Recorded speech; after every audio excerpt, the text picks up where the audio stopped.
Hello dear students, welcome to study IQ। आज हम बात करेंगे एक बहुत ही इंपॉर्टेंट टॉपिक की, जो कि है आपका मैनेजमेंट। इस टॉपिक में, इस क्लास में हम आपको बताएंगे मैनेजमेंट के बारे में, मैनेजमेंट के कॉन्सेप्ट के बारे में, मैनेजमेंट एग्जैक्टली क्या होता है, मैनेजमेंट से हम क्या समझते हैं, इस पे हम लोग डिटेल में डिस्कस करेंगे। तो जैसे कि इसमें लिखा है ट्रेडिशनल प्रिंसिपल्स ऑफ मैनेजमेंट।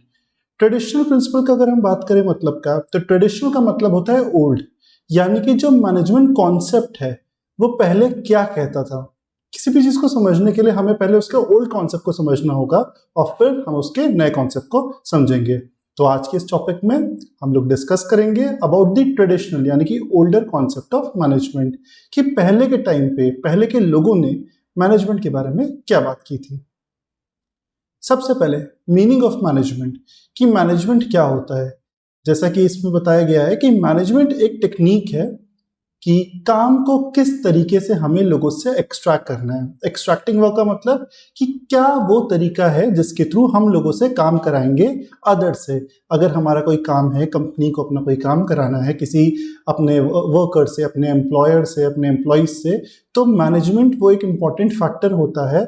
वो एक मेथड या वो एक टेक्निक होती है जिसके थ्रू वो काम को एफिशिएंटली डिफरेंट डिफरेंट लोगों से डिफरेंट डिफरेंट तरीके से करा सकता है। एंड कोऑर्डिनेटेड मैनर का मतलब है कि एक तरीके से, एक आपस में मेल जोल से, एक अच्छे हार्मोनियस रिलेशन से कैसे लोगों को काम कराए लोगों से, कि कंपनी या किसी ऑर्गेनाइजेशन का जो ऑब्जेक्टिव है या टारगेट है वो उसको कैसे अचीव कर पाए उन रिसोर्सेज से जो कि ऑर्गेनाइजेशन में मौजूद है। तो बेसिकली ये होता है मीनिंग ऑफ मैनेजमेंट। मैनेजमेंट की डेफिनेशन, मैनेजमेंट को कई पॉइंट ऑफ व्यू से बताया गया है। प्रोसेस के रूप में, एक्टिविटी के रूप में, डिसिप्लिन के रूप में, ग्रुप के रूप में, साइंस के रूप में, आर्ट के रूप में, प्रोफेशन के रूप में, अलग अलग रूप में अलग अलग ऑथर्स ने बताया है। यहाँ पे मैं आपको बताना चाहूंगा कि मैनेजमेंट की मीनिंग और डेफिनेशन में क्या अंतर होता है। किसी भी कॉन्सेप्ट को समझने के लिए एक होती है उसकी मीनिंग और एक होती है डेफिनेशन। जैसे प्रीवियस स्लाइड में मैंने आपको बताया मीनिंग, तो मीनिंग किसी ऑथर के द्वारा नहीं दी हुई होती है। मीनिंग का मतलब होता है जब कोई भी कॉन्सेप्ट, आप किसी कॉन्सेप्ट को अपनी लैंग्वेज में समझाते हैं। मैनेजमेंट का मतलब जो है उसको जब हम अपनी लैंग्वेज में समझाएंगे तो वो होगी इसकी मीनिंग। लेकिन जब वर्ड आ रहा है डेफिनेशन, तो डेफिनेशन आपको समझना होगा कि डेफिनेशन किसी के द्वारा कही हुई बात होती है। Means any person in but exact his language और हर लैंग्वेज, उसके लैंग्वेज में जब चीज़ों को हम समझाते हैं तो वो बनती है डेफिनेशन। जैसे कि जेम्स एल लुंडी ने, हेनरी फ्योल ने, पीटर ऑफ ड्रकर ने अपनी अपनी भाषा में मैनेजमेंट को समझाया, और स्पेसिफिकली उनकी लाइन में मैनेजमेंट क्या है, this is called definition of management. Next, characteristics of management. तो ये सारे मैनेजमेंट के कैरेक्टरिस्टिक्स है कि मैनेजमेंट के फीचर्स, कैरेक्टरिस्टिक्स दोनों का एक ही मतलब होता है कि मैनेजमेंट क्या कहना चाहता है। मैनेजमेंट इन सारी चीज़ों के बारे में कि वो यूनिवर्सल है, गोल ओरिएंटेड है, उसका प्रोसेस कंटिन्यूअस है, मल्टी डायमेंशनल है, ग्रुप एक्टिविटी है, डायनामिक फंक्शन, इंटेंजिबल फोर्स, इन सारी चीज़ों पे मैनेजमेंट बताता है। तो अब हम डिस्कस करेंगे धीमे धीमे उन सारे पॉइंट्स को कि मैनेजमेंट एक्चुअली में क्या क्या चीजें बोलता है। सबसे पहला, मैनेजमेंट गोल ओरिएंटेड होता है। गोल ओरिएंटेड जैसे कि लिखा है, an essential aspect of management is to combine individual factor. Management किसी भी कंपनी का हो, कंपनी छोटी हो, कंपनी बड़ी हो, चाहे वो रिलायंस हो, चाहे वो टाटा ग्रुप हो, कोई भी कंपनी बड़ी हो या छोटी हो, उसका ये ऑब्जेक्टिव होता है कि उनके ऑर्गेनाइजेशन की जो ऑब्जेक्टिव है, पहला वो, दूसरा उनके ऑर्गेनाइजेशन में जो भी रिसोर्स है उनको वो एक साथ सही तरीके से इस्तेमाल करें। जैसे कि लिखा है इसमें कि these goals differ from organisation to organisation. ये जो गोल्स होते हैं वो ऑर्गेनाइजेशन टू ऑर्गेनाइजेशन डिफर करते हैं। किसी का ऑब्जेक्टिव प्रॉफिट कमाने का होता है, किसी का ऑब्जेक्टिव सेल्स मैक्सिमाइजेशन का होता है। तो ऑर्गेनाइजेशन का बेसिकली जो भी गोल है उसके अकॉर्डिंग जब मैनेजमेंट काम करता है तो ये होता है गोल ओरिएंटेड। देखिए एक एग्जाम्पल भी लिखा है नेक्स्ट पॉइंट पे कि फॉर एग्जाम्पल कोई ऑर्गेनाइजेशन जो कि प्रॉफिट मोटिव के लिए काम करता है, या कोई ऑर्गेनाइजेशन जो कि सोशल वेलफेयर के लिए काम करता है, तो मैनेजमेंट को अपना गोल डिसाइड करना होता है कि वो किस चीज के लिए काम कर रहा है, और वो जिस चीज के लिए भी काम कर रहा है उस चीज को ध्यान में रखते हुए मैनेजमेंट वर्क करता है। सेकंड, मैनेजमेंट एक ग्रुप एक्टिविटी है। It means that it is not a single person. कोई भी एक शख्स अगर मैं कहूं तो वो मैनेजमेंट नहीं कर सकता। अगर हम बात करें टाटा ग्रुप्स की, तो अगर आप ये सोच रहे हैं कि रतन टाटा अकेले पूरे टाटा ग्रुप्स को मैनेज कर रहे हैं तो ये कहना गलत होगा, बिकॉज रतन टाटा का बहुत बड़ा कंट्रीब्यूशन मैनेजमेंट में है, लेकिन रतन टाटा की हेल्प कई लोग करते हैं। देर आर वेरियस पीपल जो कि रतन टाटा के साथ टाटा ग्रुप्स को चला रहे हैं, उसमें बहुत ही अच्छा कंट्रीब्यूशन कर रहे हैं, बहुत ही इंपॉर्टेंट योगदान कर रहे हैं टाटा ग्रुप को आगे बढ़ाने के लिए। तो यही लिखा है कि एक सिंगल पर्सन ही है मैनेजमेंट में, उन सारे ग्रुप ऑफ पर्संस मैनेजर्स उन लोग को इंक्लूड किया जाता है जिनके ग्रुप एफर्ट, यानी कि जब सब एक साथ मिलकर काम करते हैं उस ग्रुप एफर्ट को हम मैनेजमेंट को ग्रुप एक्टिविटी के रूप में रिकॉग्नाइज करते हैं। तो मैनेजमेंट सिंगल इंसान का नहीं होता है, इसमें सब लोग का बराबरी का इन्वॉल्वमेंट होता है। नेक्स्ट है आपका कि मैनेजमेंट एक कंटिन्यूअस प्रोसेस है। मैनेजमेंट एक कंटिन्यूअस प्रोसेस का मतलब है कि ये निरंतर कंटिन्यूअसली चलता रहता है। जैसे कि नाम से ही समझ में आ रहा है, a manager is busy sometimes in doing one managerial activity and the other sometimes other activity. जैसे कि इंसान अपने घर से अगर हम बात करें तो एक दिन में वो कई सारे एक्टिविटीज को परफॉर्म करता है ताकि वो रोज अपने घर को अच्छे से रन कर सके, चला सके। तो there are various types of management in home. In the same way किसी भी कंपनी में अलग अलग टाइप के मैनेजमेंट होते हैं। आज आपको प्रोडक्शन कंट्रोल करना है, किसी दिन आपको सेल्स का देखना है, कभी आपके लिए फाइनेंस इंपॉर्टेंट हो जाएगा, कभी आपके लिए कॉस्ट इंपॉर्टेंट हो जाएगी। तो मैनेजमेंट हमेशा चलता रहता है, कभी वो किसी एस्पेक्ट में होता है, कभी वो किसी एस्पेक्ट में होता है। इसलिए लिखा गया लास्ट में कि at the other things some other activity, या तो इस तरह से या तो उस तरह से, लेकिन ये चलता रहता है। नेक्स्ट है management is an intangible force. Intangible का मतलब मैं बता दूं, इनटैंजिबल का मतलब होता है वो चीज जिसको हम देख और छू नहीं सकते हैं, जैसे कि रेपुटेशन, जैसे कि सर्विसेज, ये सारी चीजें हम महसूस कर सकते हैं, इसको हम फिजिकली देख या छू नहीं सकते हैं। इस शब्द का मतलब होता है इनटैंजिबल। अब यहाँ पे लिखा है कि मैनेजमेंट एक ऐसी पावर होती है जिसको हम देख नहीं सकते हैं, लेकिन इसको हम महसूस कर सकते हैं। It can be felt. If any organisation is having towards higher level of achievements, कोई ऑर्गेनाइजेशन बहुत ऊंचा जा रही है, ऊंचे का मतलब बहुत प्रॉफिट कमा रही है और बहुत अच्छा आगे जा रही है, तो ये माना जाएगा कि उस ऑर्गेनाइजेशन का मैनेजमेंट अच्छा है। एंड वाइस वर्सा का मतलब जस्ट अपोजिट। और अगर कंपनी का डाउनफॉल हो रहा है, वो लॉसेस में जा रही है, इसका मतलब कंपनी का मैनेजमेंट क्या है, बहुत ही बेकार है। इन अदर वर्ड्स, जितना कंपनी का प्रोग्रेस होगी, अचीवमेंट होगा, उसके अकॉर्डिंग मैनेजमेंट की क्वालिटी डिसाइड की जाएगी। हम बात करें रिलायंस की, टाटा की, अडानीज की, आदित्य बिरला ग्रुप की, तो ये सब कंपनीज का बहुत ही इंपॉर्टेंट योगदान है। ठीक है, तो ये सब कंपनीज का इंडियन इकोनॉमी में बहुत अच्छा कंट्रीब्यूशन है, तो हम कहेंगे कि इन कंपनीज का मैनेजमेंट अच्छा है। वहीं पे कोई छोटी कंपनी है जो कंपनी लॉस में चल रही है, अगर हम उनकी बात करें तो उनका मैनेजमेंट उतना अच्छा नहीं है। क्यों?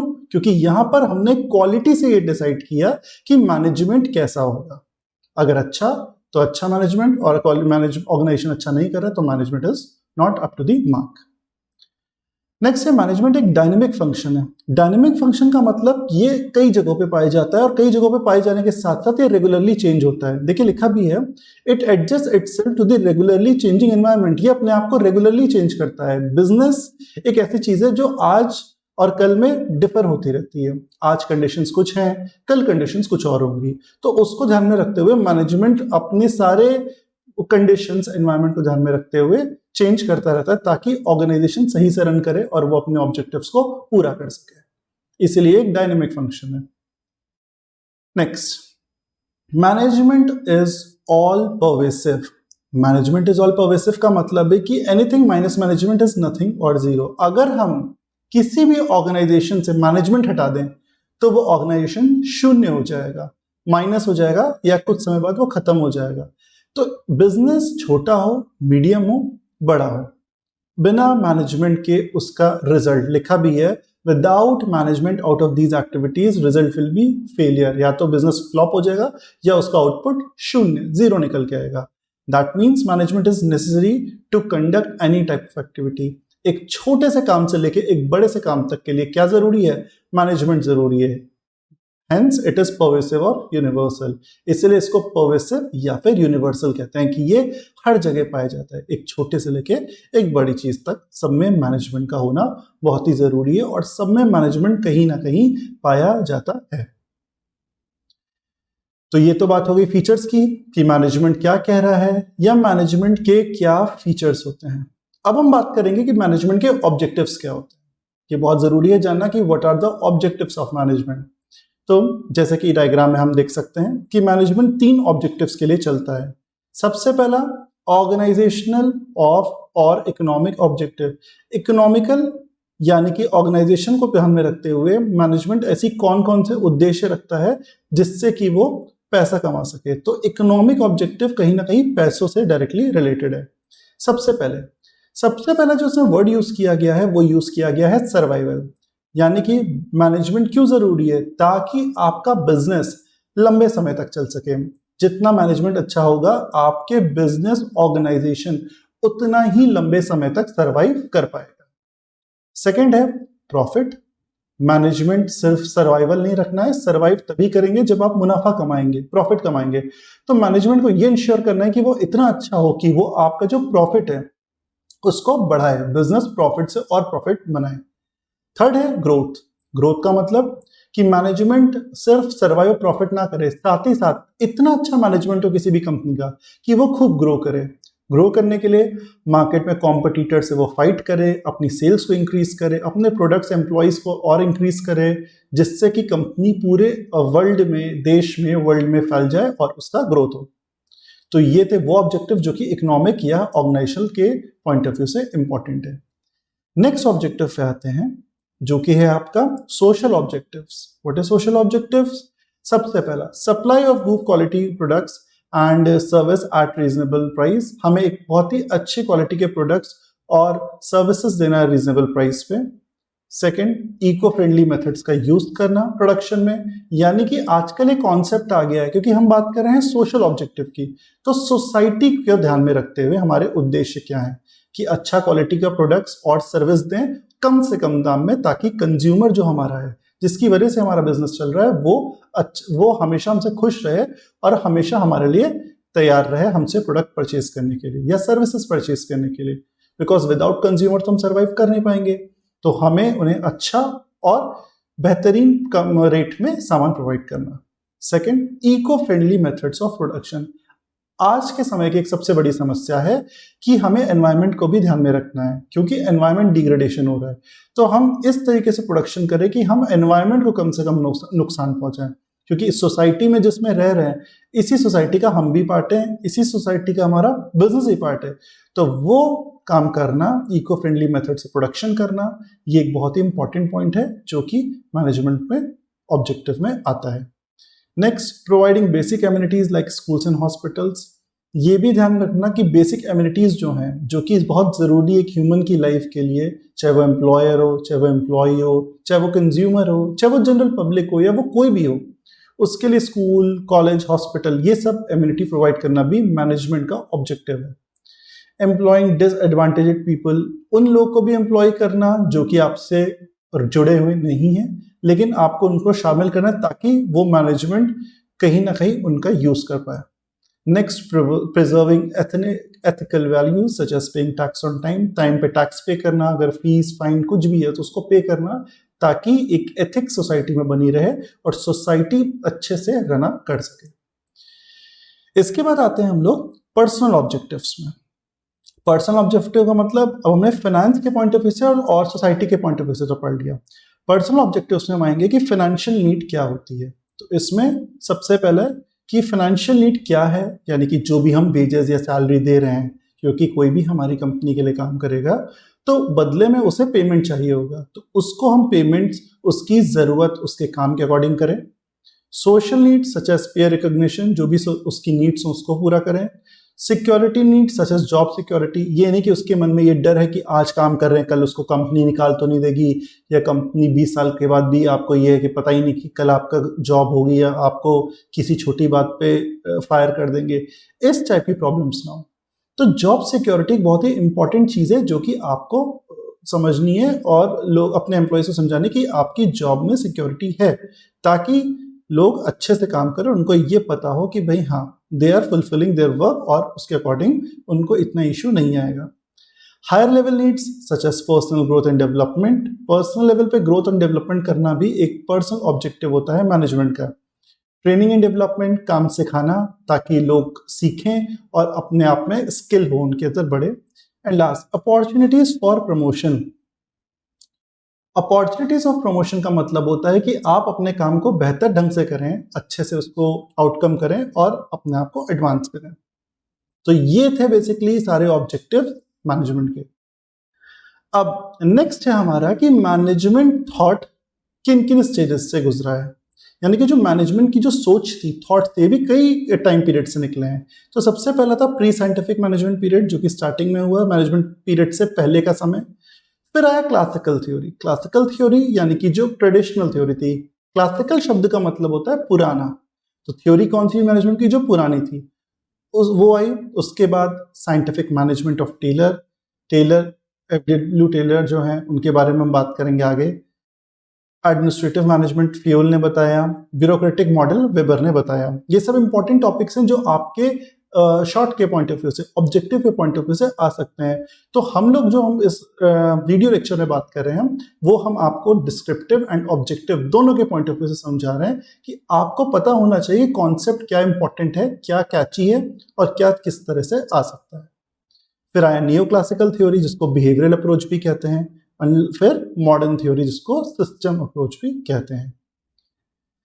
अब आते हैं हम लोग मैनेजमेंट थॉट को समझते हैं कि किस तरीके से मैनेजमेंट का थॉट आया था और किस तरीके से उसको लागू किया गया था। तो सबसे पहला देखिए लिखा है pre scientific management period. Pre scientific management period यानी कि जो स्टार्टिंग पुराने से भी पहले का समय था। प्री मतलब बिफोर, ठीक है। तो उसमें किन किन लोगों ने कंट्रीब्यूशंस दिया? रोमन कैथोलिक चर्च, मिलिट्री के organizations, writers like Charles Babbage, James Watt, इन सब ने मैनेजमेंट को समझाया था।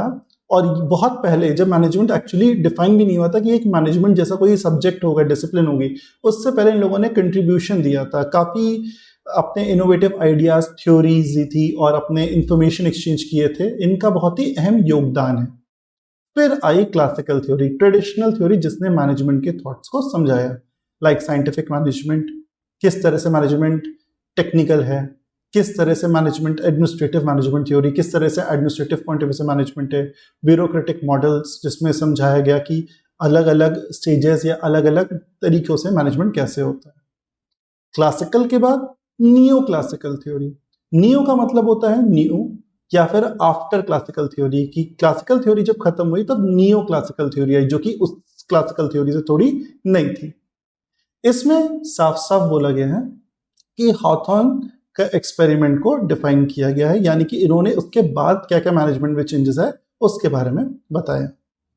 और फिर last but not the least modern theory, जिसमें सिस्टम अप्रोच और कंटिजेंसी अप्रोच के थ्रू आपको समझाया गया मैनेजमेंट के बारे में कि मैनेजमेंट क्या बात को किस तरह से बता रहा है अलग अलग टाइम पीरियड में। तो कहीं ना कहीं ये एक एवोल्यूशन था कि मैनेजमेंट प्री साइंटिफिक से शुरू होते हुए classical, then neo classical and then modern में आया।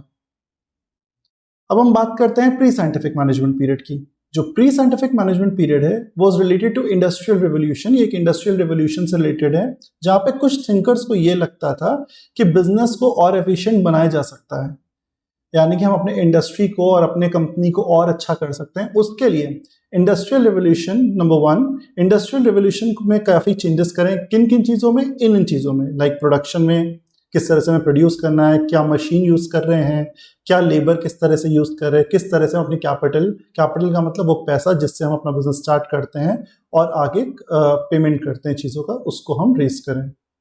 नेक्स्ट पॉइंट, एम्प्लॉयज़ को वर्क किस तरह से करा जाए, उनसे किस तरह से और अच्छा आउटकम लिया जाए, यानी कि जो एम्प्लॉय हमारे लिए काम कर रहा है किस तरह से हम उसका 100% लें, किस तरह से फैक्ट्री सिस्टम को लाया जाए।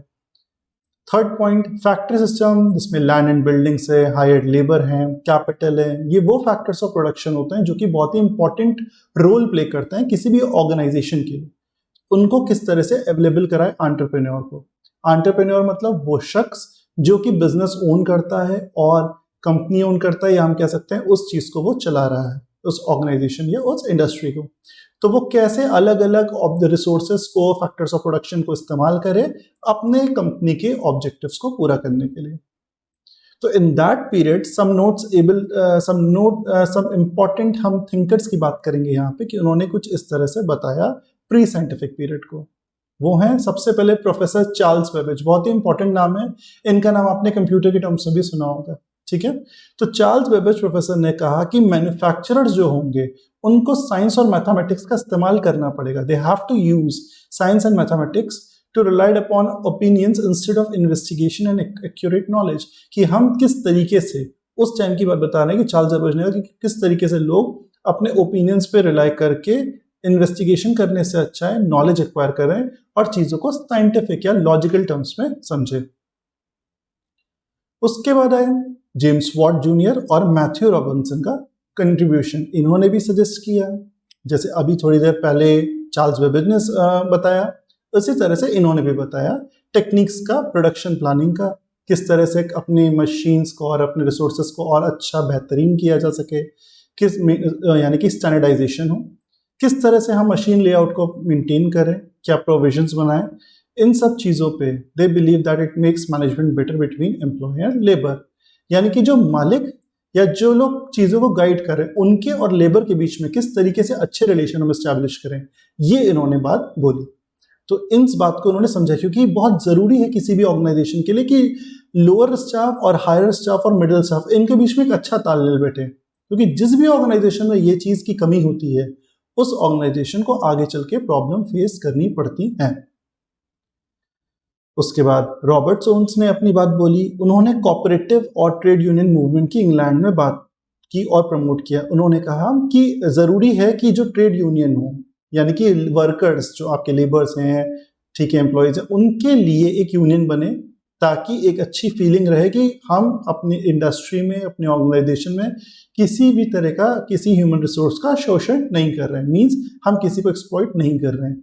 ये फीलिंग होनी बहुत ज़रूरी है, clear between worker and management. इसके लिए रॉबर्ट ओन्स ने बिलीव किया, सेकंड पॉइंट में लिखा हुआ है, that workers performance in industry was influenced by working condition and treatment of worker. आप किस तरीके से अपने वर्कर को डील कर रहे हैं, उन्हें कैसी जगह दे रहे हैं काम करने के लिए, वहाँ प्रॉपर वेंटिलेशन है, पानी है, वॉशरूम है, उनको चाय उसकी फैसिलिटी एंड कॉफ़ी की फैसिलिटी मिल रही है कि नहीं मिल रही है, ठीक है.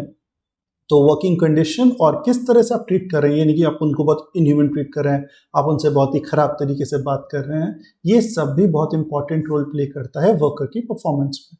ठीक है. उन्होंने सजेस्ट किया, रॉबर्ट ओन्स ने, कि establishment of some basic facility in factory area for more production in restricted time. कि आपको एटलीस्ट बेसिक प्रोवाइड करना ही होगा. आप जब बेसिक प्रोवाइड करेंगे तो रिस्ट्रिक्टेड टाइम में, तो वो ज़्यादा अच्छा आउटपुट देंगे आपके वर्कर्स. फिर सीबॉम रॉन्ट्री ने भी बात कही. उन्होंने भी अपना पब्लिक ओपिनियन दिया, लेबर वेलफेयर स्कीम बताई कि लेबर की भलाई के लिए स्कीम बनाएंगे, ताकि ऑर्गेनाइजेशन इंडस्ट्री में लेबर्स को ये ना लगे कि उनको चीट किया जा रहा है, उनको भी पता चले कि उनके भलाई के लिए भी नियम है. That is labour welfare scheme, जिससे कि इंडस्ट्री में रिलेशन मैनेजर और वर्कर के बीच में अच्छा हो. इसके लिए इंडस्ट्रियल वेलफेयर सोसाइटी स्टैब्लिश की गई थी, जिसमें बताया गया किसके बारे में, वेलफेयर ऑफ लेबर के बारे में, किन किन तरीकों से हम लेबर्स के वेलफेयर के लिए बात कर सकते हैं. He believed on more on a philanthropist than a capitalist. उन्होंने इस ह्यूमन साइकोलॉजी पे ज्यादा फोकस किया इंस्टेड ऑफ पैसा कमाना. क्योंकि अगर वर्कर सेटिस्फाइड है तो काम अच्छा होगा, तो प्रॉफिट तो हम कमा ही लेंगे. लेकिन अभी स्टार्टिंग में हमें पैसा नहीं बनाना है, हमें अपने वर्कर्स को सेटिस्फाई करना है, ताकि इंडस्ट्रियल वर्क अच्छे से हो सके. इसके लिए इन्होंने एक रिफॉर्म्स इंट्रोड्यूस किया. देखिए लिखा है सेकंड लाइन में, on the working condition of the workers. 8 घंटे उन्होंने स्टैब्लिश किया 1896 में. इंपॉर्टेंट ईयर है, आ सकता है एग्जाम में, कि 8 आवर्स अ डे का कॉन्सेप्ट कब स्टैब्लिश हुआ. तो 1896 में स्टार्ट किया गया था सीबॉम रॉन्ट्री के द्वारा, और पेंशन स्कीम 1906 में है. यानी कि जो चीजें अब हम पढ़ रहे हैं वो इतने टाइम पहले से लागू किए करने की बात हो गई थी. तो ये तो कंट्रीब्यूटर्स की बात हुई कि कितने लोगों ने क्या कंट्रीब्यूशन इसमें अपना दिया. अब हम लोग बात करेंगे कि क्या मैनेजमेंट क्लासिकल पीरियड में किन किन चीज़ों पे फोकस कर रहा है, या क्या क्लासिकल पीरियड्स में बात बोली गई है. अब देखिए, इसमें सबसे पहली चीज़ बोली गई है कि features of management in the classical period is was closely associated with industrial revolution. जो इंडस्ट्रीज का रिवोल्यूशन का टाइम था, लार्ज स्केल बड़ी इंटरप्राइजेस के बढ़ने का समय था, उससे रिलेटेड है ये टाइम पीरियड, क्लासिकल पीरियड. दूसरा, जो क्लासिकल पुराने ऑर्गेनाइजेशन से मैनेजमेंट की थ्योरी थी, वो कई सारे सोर्सेस पे डिपेंडेंट थी. वो सोर्सेस क्या थे? Scientific management, administrative management theory, अलग टाइप के ब्यूरोक्रेटिक मॉडल्स, इन पे भी मैनेजमेंट उस टाइम पे डिपेंडेंट था. Next, management thought focus on job content, division of labour, कि किस तरह से वर्कर्स का काम डिवाइड किया जाए, क्या स्टैंडर्ड सेट किया जाए, किस तरह से काम को सिंपल किया जाए, जो जिस काम में एक्सपर्ट है उसको वो काम दिया जाए, स्पेशलाइजेशन और साइंटिफिक अप्रोच टुवर्ड्स ऑर्गेनाइजेशन, ये सब किया जाए ताकि काम को सही से और सबसे 100% लिया जा सके। अब आते हैं हम लोग क्लासिकल थ्योरीज की। मैनेजमेंट की जो क्लासिकल थ्योरी है वो 3 चीज़ें क्या बोल रही हैं। तो जैसे मैंने पहले ही बताया था, एक टेलर की है साइंटिफिक मैनेजमेंट, दूसरा है administrative management and next is your bureaucratic model. अब एक ही हम इसके पेज में आपको तीनों का कंट्रीब्यूशन समझाएंगे जिससे कि आपको चीज़ें जल्दी समझ में आएंगी और क्लियर हो जाएगा। क्योंकि ध्यान रखना, डिफरेंस किसी भी कॉन्सेप्ट को समझने के लिए, अगर आप कई सारे आपके पास कॉन्सेप्ट हैं तो उसको अच्छे समझने के लिए ये जरूरी है कि आप उसके बीच का डिफरेंस समझ लें। जब आप उन 3 चीज में डिफरेंस समझ लेंगे तो कॉन्सेप्ट की क्लैरिटी आपकी अपने आप बढ़ जाएगी। तो आइए हम समझते हैं तीनों को, scientific management theory, administrative management theory और ब्यूरोक्रेटिक मैनेजमेंट थ्योरी।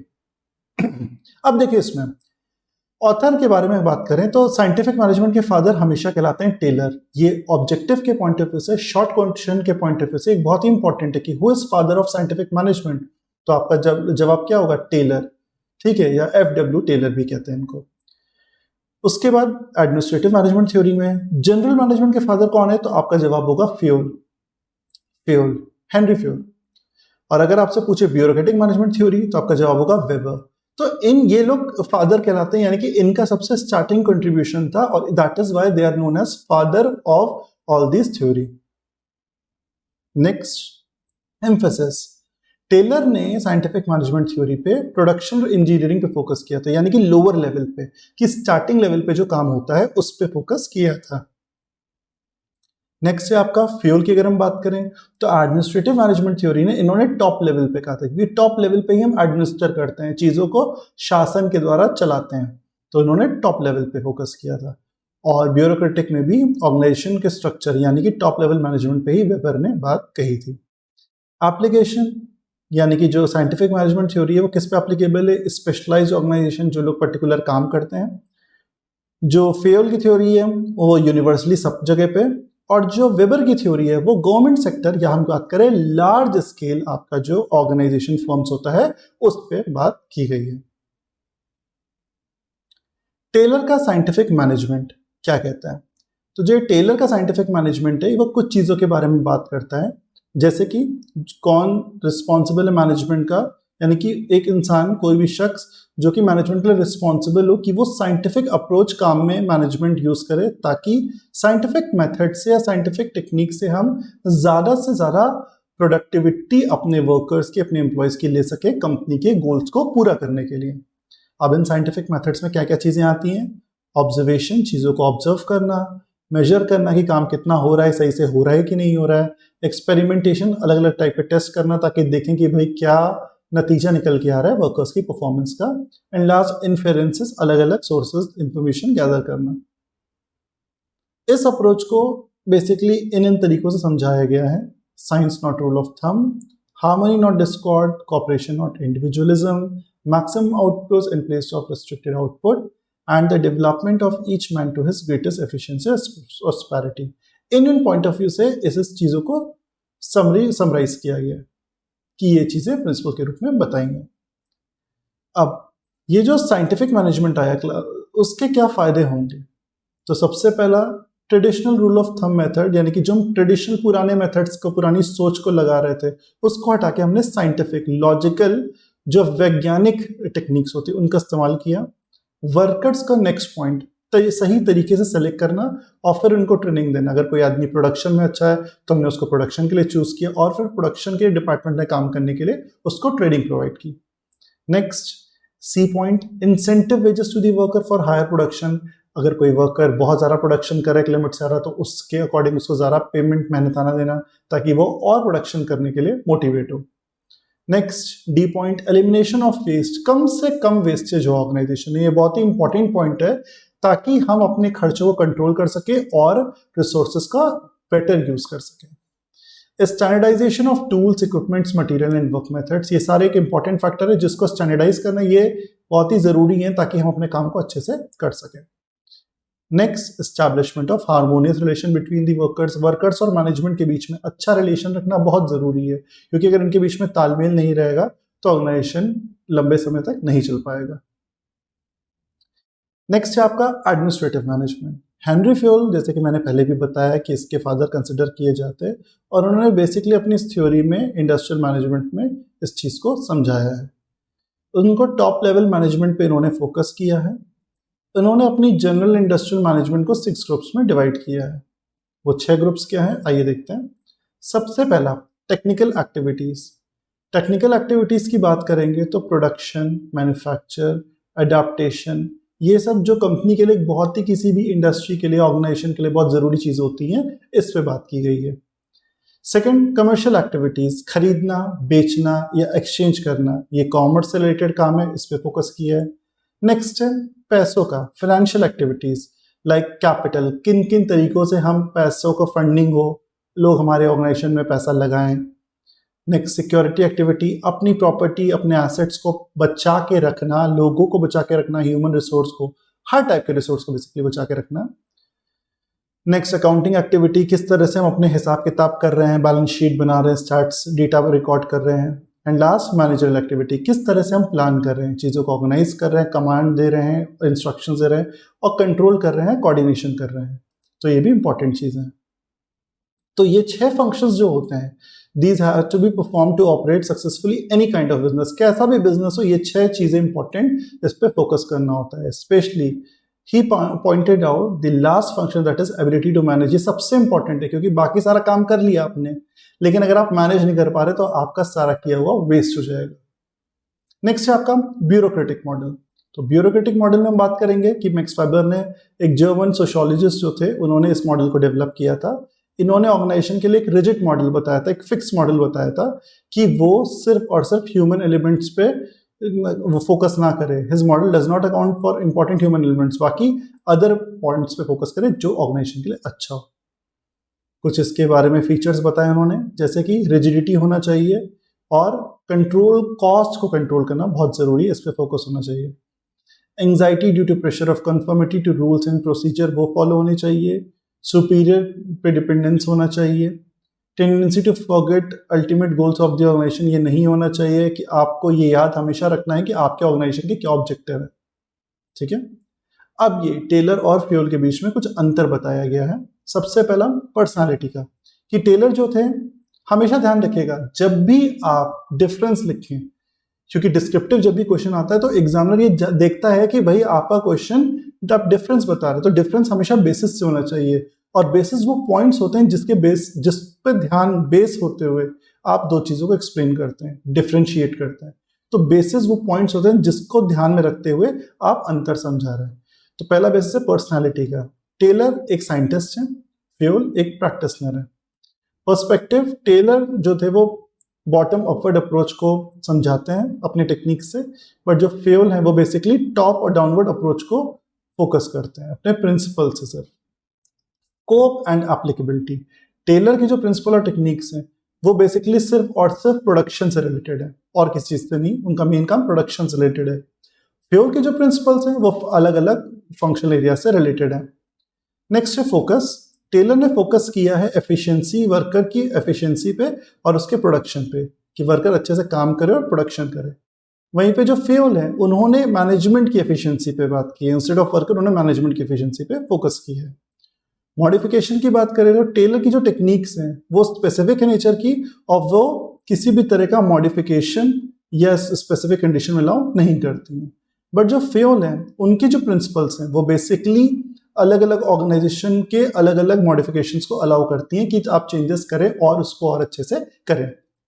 एक्सप्रेशन की बात करें तो टेलर अपने थॉट्स एंड व्यूज को साइंटिफिक मैनेजमेंट थ्योरी में एक्सप्रेस करता है, वहीं पे Fayol general theory of management में उस चीज को, अपने थॉट्स को, अपनी सोच को एक्सप्रेस करता है। न्यू क्लासिकल थ्योरी की नेक्स्ट बात करते हैं। तो न्यू क्लासिकल थ्योरी जो है वो क्लासिकल थ्योरी का बेस है, यानी कि पहले क्लासिकल आई थी फिर न्यू क्लासिकल आई थी। इसने क्लासिकल थ्योरी का इम्प्रूव्ड और अच्छा वर्जन बताया। सेकंड पॉइंट, इन्होंने फोकस किया जॉब पर, कि किस तरह का जॉब हो, किस तरह का जो हमारे फिजिकल रिसोर्सेज है, यानी कि जो हमारा ह्यूमन स्टाफ है वो काम करे, कि उनके बीच में अच्छा रिलेशन हो, वर्क प्लेस हो, और नेक्स्ट थर्ड पॉइंट पे, लास्ट पॉइंट पे उन्होंने बताया कि क्या साइकोलॉजी और सोशियोलॉजी का रोल होता है एक इंडिविजुअल और ऑर्गेनाइजेशन में ग्रुप बिहेवियर में। यानी कि एक इंडिविजुअल आदमी जो काम कर रहा है और कई सारे लोग जो काम कर रहे हैं, उसमें साइकोलॉजी और सोशियोलॉजी क्या रोल प्ले करते हैं। नेक्स्ट है Hawthorne experiments. George Elton Mayo ने, ये इंपॉर्टेंट है कि इस पे किसका कंट्रीब्यूशन था, आ सकता है तो आपका जवाब होगा जॉर्ज एल्टन मेयो ने कंसिडर किया था ह्यूमन रिलेशन स्कूल को, तो इसीलिए वो उसके फादर कहलाते हैं। इन्होंने एक्सपेरिमेंट मेयो ने बेसिकली किया था, उस एक्सपेरिमेंट का नाम ही था हॉथॉर्न एक्सपेरिमेंट, जिसमें उन्होंने इन्वेस्टिगेट किया इनफॉर्मल ग्रुपिंग्स को, इनफॉर्मल रिलेशनशिप्स को, पैटर्न्स को, कम्युनिकेशन को, इनफॉर्मल लीडरशिप्स को, ताकि वो देख सके कि इसका इम्पैक्ट क्या पड़ता है ऑर्गेनाइजेशन में। नेक्स्ट है बिहेवियरल थ्योरी के एलिमेंट्स। तो बिहेवियरल थ्योरी के एलिमेंट्स क्या हैं? सबसे पहला इंडिविजुअल। इंडिविजुअल का मतलब है कि जो नियो क्लासिकल थ्योरी है, ये इंडिविजुअल डिफरेंसेस की एक अलग पर्सन टू पर्सन जो डिफरेंसेस आते हैं उनको रिकॉग्नाइज करे। हर इंसान की अपनी फीलिंग्स होती हैं, अपने इमोशंस होते हैं, अपनी सोच होती है, अपना विचार होता है, अपना तरीका होता है, अपना एटीट्यूड होता है। तो सब पर्सन यूनिक है, उनके बारे में समझना और उसको रिकॉग्नाइज करना। He brings to the job situation, ताकि लोगों का अलग अलग एटीट्यूड, स्किल जो है वो निकल के आए सामने। सेकंड है वर्क ग्रुप्स। अब इंडिविजुअल पे ना बात करके ग्रुप्स में बात करना, कि एक जगह आइसोलेट ना करें, उनको सोशलाइज होने का मौका दें, उनको अच्छे से ट्रीट करें, उनको नेचुरल तरीके से थोड़ा बातचीत हो, प्रॉपर कम्युनिकेशन हो, ताकि आइडियाज एक्सचेंज हो और मोटिवेशन और प्रोडक्टिविटी ऑर्गेनाइजेशन में बढ़े। क्योंकि इंसान एक सोशल एनिमल है, तो सोसाइटी का पार्ट है, तो उसका सोसाइटी में रहना उतना ही जरूरी है और सोशल डीलिंग भी उतनी ही जरूरी है। नेक्स्ट है आपका पार्टिसिपेटिव मैनेजमेंट, यानी कि मैनेजमेंट पार्टिसिपेट करे इंडिविजुअल और वर्क ग्रुप्स में, उन पे फोकस करे, उनको ये सिर्फ वर्कर, ये नहीं कि आप सिर्फ हमारे लिए काम करें। आप सेकंड पॉइंट में बहुत इंपॉर्टेंट बात कह रहा है कि लेबर को अलाउ करें अपने ऑर्गेनाइजेशन में इंपॉर्टेंट कंपनी से रिलेटेड डिसीजन लेने में, कि कंपनी कोई भी महत्वपूर्ण निर्णय ले रही है तो उसमें आप वर्कर्स को, उनको मौका दें कि वो अपना कुछ योगदान करे, तो उससे उनको भी फील आएगा कि हाँ भाई वो लोग इंपॉर्टेंट है कंपनी के लिए, कंपनी उनका मैटर पर्सपेक्टिव जानना चाहती है। ठीक है, तो ये भी एक बहुत ही इंपॉर्टेंट बात है। Next, neo classical approach is trying to satisfy personal security. ठीक है, नियो क्लासिकल में पर्सनल सिक्योरिटी की बात बोली गई कि वो पर्सनल सिक्योरिटी अपने इंपॉर्टेंट मुद्दा बताना चाह रहे हैं कि किस तरह से इंसान अपनी नीड्स को, अपने जो मन में क्वेरीज है उनकी नीड्स को पूरा करेगा, अपने सुपरवाइजर को जो काम देख रहा है उनको समझाएगा कि उनको ये जरूरत है, ताकि उनकी वो जरूरत पूरी की जा सके और वो काम को बहुत ही अच्छे तरीके से कर सके। फिर लास्ट में आती है मॉडर्न थ्योरी। मॉडर्न थ्योरी ये बात कहता है कि एम्प्लॉयज बहुत इंपॉर्टेंट रोल प्ले करते हैं, ह्यूमन बिहेवियर के बिना कुछ पॉसिबल नहीं है, तो उनका खुश रहना, उनका सेटिस्फाई होना बहुत ही जरूरी है। और इसीलिए मॉडर्न थ्योरी में मैनेजर्स अपने एम्प्लॉय के बिहेवियर समझते हैं, वो क्या चाहते हैं, कब कैसे चाहते हैं, उन्हें किस चीज में हमारी जरूरत है, नीड है, क्या स्ट्रैटेजीज वो अडॉप्ट करता है मैनेजमेंट, ताकि वो अपने एम्प्लॉयज को सपोर्ट कर सके और उनकी स्किल डेवलपमेंट कर सके। ये नहीं कि आप 10 साल से काम करें ऑर्गेनाइजेशन के लिए तो 10 साल से सिर्फ काम करें। उन 10 सालों में आपको क्या फायदा हुआ, सैलरी मिली, वेजेस मिले, वो ठीक है, लेकिन आपने और क्या सीखा, उस स्किल डेवलपमेंट की बात की है। अब मॉडर्न थ्योरी के क्या फायदे हैं? तो सबसे पहला, प्रोडक्टिविटी बढ़ती है, बूस्ट होती है, अच्छा डिसीजन बनते लिए जाते हैं, एम्प्लॉयर के बीच में अच्छा एंगेजमेंट तरीके से बातें होती हैं, एडेप्टेबिलिटी होती है। ठीक है, नेक्स्ट है सिस्टम अप्रोच। सिस्टम अप्रोच कहता है कि किस तरीके से हम आज की जो मॉडर्न थ्योरी है उसमें अपने मैनेजमेंट को लागू करते हैं सिस्टम में। इसमें हम लोग बदलते वक्त के साथ ऑर्गेनाइजेशन को कैसे चेंज करना है, अपने आप को, लोगों से कैसे डील करना है, इसके बारे में पढ़ते हैं। ऑर्गेनाइजेशन समझता है कि आज के टाइम पे इंडिविजुअल कितना जरूरी है किसी भी कंपनी के उसके ऑब्जेक्टिव्स को अचीव करने के लिए। मॉडर्न थ्योरी कंसिडर करती है कि आज के टाइम पे हमें एनवायरनमेंट के अकॉर्डिंग एडजस्ट करना है। 90s पे जो बात लागू होती थी अब वो 20s पे लागू नहीं होती है, 20s पे जो बात लागू होती थी वो 21st सेंचुरी पे हो सकता है लागू ना हो। तो समय के अकॉर्डिंग हमें अपने आप को एडजस्ट करना है एनवायरनमेंट के according. And last, an organisation is not defined as a structured process. एक ऐसा स्ट्रक्चर्ड प्रोसेस होता है ऑर्गेनाइजेशन जिसमें चीजों को बताया जाता है और ऑर्गेनाइजेशन गोल्स को अचीव किया जाता है। सिस्टम की बात करें, व्हाट इज सिस्टम, क्योंकि ये शब्द कई बार आया है, तो सिस्टम बेसिकली ग्रीक वर्ड से आया है कि सबको एक साथ लाना, कंबाइन करना, आपस में इंटरकनेक्शन बनाना, एक दूसरे के थॉट्स को समझना, ताकि हम गोल्स को अपने अचीव कर सकें। सिस्टम भी 3 पार्ट्स में बताया गया है। पहला, ये गोल ओरिएंटेड है, ऑब्जेक्टिव को अचीव करने के लिए। दूसरा, ये अपने कंपोनेंट्स को अरेंज करने के लिए ज़रूरी है। और तीसरा, इंफॉर्मेशन, मटेरियल, एनर्जी, इन सब चीज़ों को तरीके से हम यूज़ करें और अपने आउटपुट को अचीव करें। नेक्स्ट है कंटिंजेंसी थ्योरी। कंटिंजेंसी थ्योरी किसने डेवलप की थी? ये आपका बहुत ही इंपॉर्टेंट क्वेश्चन है कि वो फ्रेड पेडलर के द्वारा डेवलप की गई है, जब उन्होंने अलग अलग लीडर्स के कंटेक्स्ट पढ़ के समझा था। ये जो कंटिंजेंसी मैनेजमेंट थ्योरी है, ये एक ऑर्गेनाइजेशन की थ्योरी क्लेम करती है। देखिए हाईलाइटेड लाइन में लिखा भी है, no best way to organise a corporation to lead a company और टू मेक डिसीजन, कि आपको अपने आप को, या कह सकते हैं हम डिफरेंट कंटेक्स्ट में चीज़ों को समझना होगा। उसके अलावा और कोई तरीका नहीं है कॉर्पोरेशन रिसीव करने का। The optimal course of action is contingent dependent on the internal and external situation. जो अच्छी कंटिंजेंट सिचुएशन है वो किस पर डिपेंड करती है? ऑर्गेनाइजेशन के अंदर भी, ऑर्गेनाइजेशन के बाहर भी। कंटिंजेंसी थ्योरी ऑफ लीडरशिप एक बहुत ही इंपॉर्टेंट रोल प्ले करती है, कि जो देखिए हाईलाइट लिखा है कि जो लीडर की सक्सेस है वो सिर्फ उसकी एबिलिटी पे डिपेंड नहीं करती है। नेक्स्ट पॉइंट में बोला गया है कि लीडर जो होगा वो अच्छा होगा जो अपने एम्प्लॉयज के साथ अच्छे से रहे। अच्छे से रहने का मतलब अच्छे से उनसे रिलेशन एस्टैब्लिश करे। और लास्ट पॉइंट में लिखा है कुछ अदर फैक्टर्स भी होते हैं जो वर्क एनवायरनमेंट के होते हैं, जो कंपनी कल्चर के होते हैं, एम्प्लॉयज के होते हैं, जो कि मैनेजर के सक्सेस को डिफाइन करते हैं।